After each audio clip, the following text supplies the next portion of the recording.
Hello everyone, आज के इस लेक्चर में हम स्टार्ट करने वाले हैं इकोलॉजी का अपना फर्स्ट चैप्टर जो कि है जीव और समष्टियाँ। ओके, तो हम इसको पढ़ेंगे। इसमें मुख्यतः आपको दो पॉइंट मिलेंगे। एक तो पढ़ेंगे मुख्यतः जीव और उसके पर्यावरण के बारे में, और एक पढ़ेंगे समष्टियाँ के बारे में। लग तो रहा है केवल दो ही पॉइंट हैं, लेकिन ये दो ही पॉइंट है, लेकिन इसमें काफ़ी कुछ हमें पढ़ना है। ओके, तो हम इस लेक्चर को स्टार्ट करने से पहले, जैसे कि हम पिछले लेक्चर में पढ़े थे किस प्रकार एक बायोस्फीयर का निर्माण हुआ था, अर्थात जैव मंडल का निर्माण हुआ था, जिसमें इलेक्ट्रॉन प्रोटॉन से लेकर के फिर क्या अपना परमाणु, फिर अणु, फिर उसके पश्चात कोशिका, ऊतक, अंग तंत्र ना, तो इन सब के आगे चल कर एक जीव का निर्माण हुआ।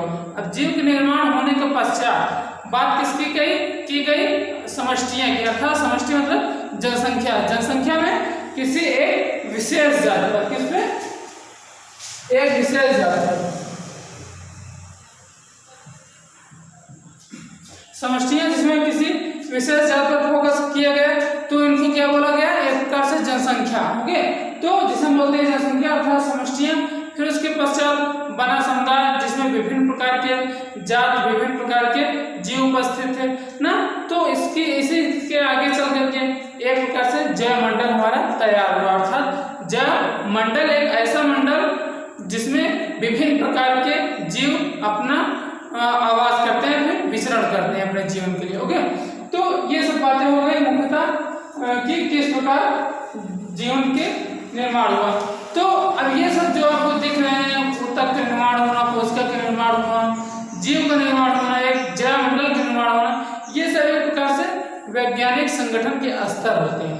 अब ये जो संगठन के स्तर हैं, जब इसको हम सोचते हैं तो हमारे दिमाग में दो बातें आती हैं। क्या आती हैं? अब जैसे मान लो यदि आप मॉर्निंग में जब उठते हैं तो उस समय या फिर किसी भी टाइम आपको बाग बगीचे में या फिर वृक्षों की डाली पर, तो आप जो पंछी रहते हैं उनकी आवाज़ सुनते हैं ना, तो आवाज़ सुनते हैं तो आपके दिमाग में कभी कभी जरूर आया होगा कि पंछी आवाज़ कैसे कर लेते हैं।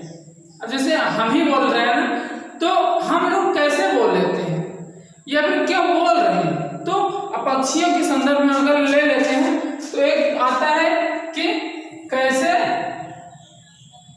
और क्यों।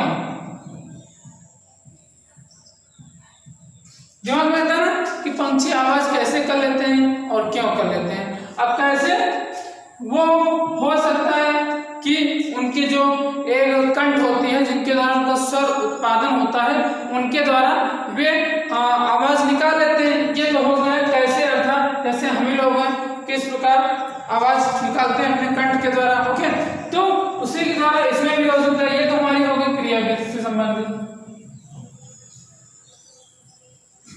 इसके अलावा अगर हम क्यों की बात करें कि पक्षी क्यों आवाज करते हैं, फिर क्यों चहचहाते हैं, तो ये हो सकता है कि उसके प्रजनन काल आ जाने पर वे एक दूसरे से संपर्क करते हैं, जिसके कारण उनका जन्म हो सके।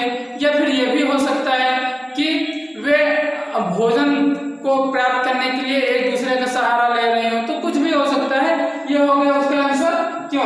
तो ये हो गया उसका महत्व के हिसाब से कि जो पंछी अपना आवाज निकालते हैं वे उनका महत्व होता है कि किस लिए वो निकालते हैं ना। तो ये सारी बातें हो गई। इन सब के अलावा भी आपके दिमाग में बहुत सारी बातें आते होंगे। इस देखो, ये पर्यावरण जो है ना, ये प्रकार से इसके अंदर इतना सारा रहस्य छुपा है कि आप पढ़ने लगेंगे तो कम पड़ जाएगा।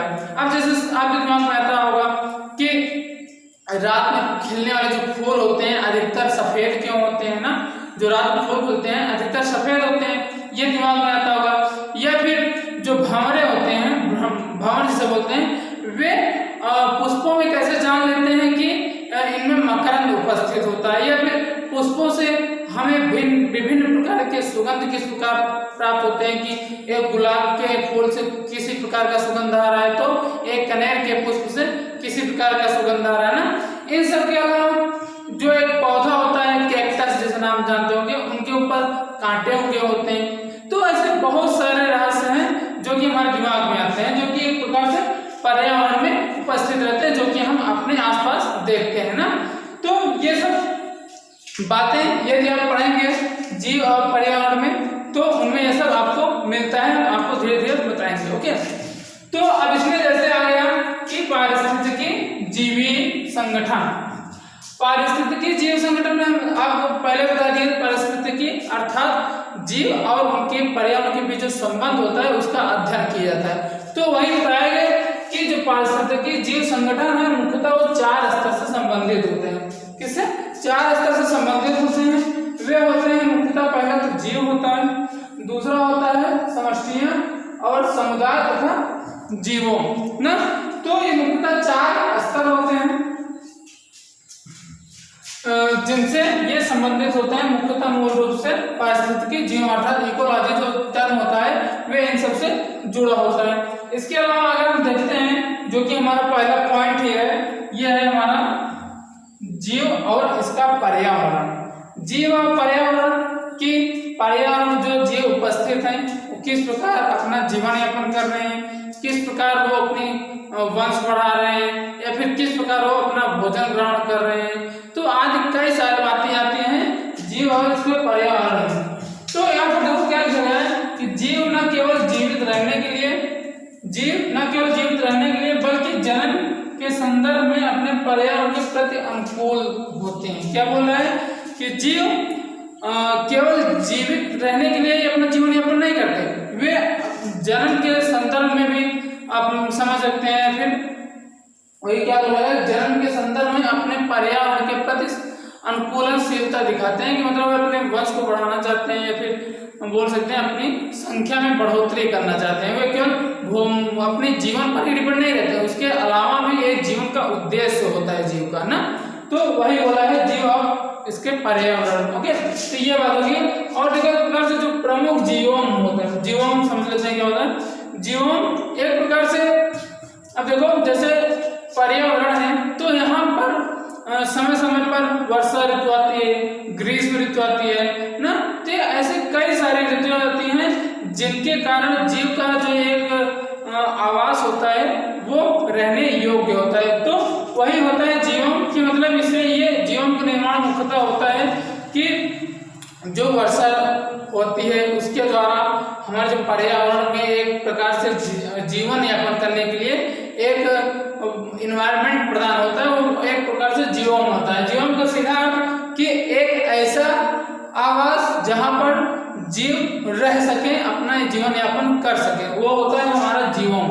अब जीवोम हो सकता है ये प्रमुख जीवोम है आपके मरुस्थल, उष्णकटिबंधीय वन, पर्णपाती वन और समुद्र तट, इन सब पर जीव आसानी से हो जाती है। अब जैसे अपन लोग देखें कि एक स्तर पर यहाँ पर बहुत सारे आपको जानवर देखने को मिल जाएंगे ना। तो इन जीवों यहाँ पर तो जीव आसानी से सरलता से अपना जीवन यापन कर ले रहे हैं, लेकिन कई जीव ऐसे भी हैं जो कि विकट यानी कि विषम परिस्थितियों में भी वे अपने आप को सर्वाइव करते हैं, अपने जीवन को यापन करते हैं। वे होते हैं मुख्यतः मान लो जैसे रेगिस्तान के गर्म मरुस्थल हो गए, या फिर यहाँ पर जैसे लिखा गया राजस्थानी मरुस्थल जो कि बहुत ही गर्म होता है, क्योंकि वहाँ पर ज्यादा बरसात नहीं होती। ओके, और इसके अलावा क्या बोला गया, निरंतर वर्षा से भीगे मेघालय के वन, एक ऐसा क्षेत्र जहाँ पर हमेशा लगभग बारिश ही होती रहती है, या फिर बर्फ से ढके हुए क्षेत्र में भी कुछ जीव है जो अपना सर्वाइव कर लेते हैं अपना जीवन। इसके अलावा गहरे महासागर की खाइयां हो गई, ऊंचे पर्वत के शिखर हो गया, उबलते गर्म झरने, इसके अलावा इन सब के अलावा हमारी यहाँ तक कि जो है कि हमारे जो आँख में होता है, यानी कि जो हमारा आँख होता है उसमें भी सूक्ष्म जीव उपस्थित होते हैं। एक होता है वर्मीफॉर्म अपेंडिक्स जो कि आँख होता है हमारी आँख में, उसी के बगल एक कोष्ठ होता है जिसमें कुछ सूक्ष्म जीव उपस्थित होते हैं। उसमें कई प्रकार के यानी कई जातियों के उनमें हमारे जीव विचरण यानी कि आवास के रूप में वे अपना एक प्रकार समझ लो उनका घर होता है। यानी कि जीवों में हमारे जो आंत होता है उसमें भी हजारों जातियों का आवास होता है। ओके, इन सब के अलावा देखो जीवन के आवास के महत्वपूर्ण तत्व जो होते हैं मुख्यतः तापमान, जल, प्रकाश, मृदा, इन्हीं के ऊपर तो डिपेंड रहता है। एक जीवन किसके ऊपर डिपेंड रहेगा, कि वो किस प्रकार वो अपने आप को सर्वाइव करेगा। उसको तापमान का आश्रय है तो तापमान के सहारे जीवित रह रहा है, या फिर जल के सहारे, या फिर प्रकाश, या फिर मृदा, या फिर इन सब से युक्त होकर वो अपना जीवन आश्रित करता है। जो जिस जीव का जहाँ पर जितना अच्छा वातावरण मिलेगा वो उसी के अनुसार ढल जाएगा ना। तो इस प्रकार से यहाँ पर एक बात आती है अनुकूलन की, मतलब कि एक प्रकार से कंपटीशन देख लो कि जो जीव जिस पर्यावरण में अपने आप को ज्यादा सही ढंग से अपने आप को वहां पर कब्जा कर पाया, तो वहां पर वो जीव अपने आप को आवास कर लिया, और वहां पर जो जीव अपने आप को सही से उनसे लड़ नहीं पाए पर्यावरण से, उन जीवों से, वे वहां से पलायन कर गए। तो यहाँ पर बात भी आती है कि जीवन के आवासों में उसका भी एक इंपॉर्टेंस होता है। ओके, तो हम नेक्स्ट लेक्चर में पढ़ेंगे मुख्यतः प्रमुख आज्ञा कारक। ओके, तो यहाँ तक आप समझ में गए ना। ओके, यहाँ तक अच्छे से रीडिंग के लिए नेक्स्ट लेक्चर मिलते हैं। Okay, thank you.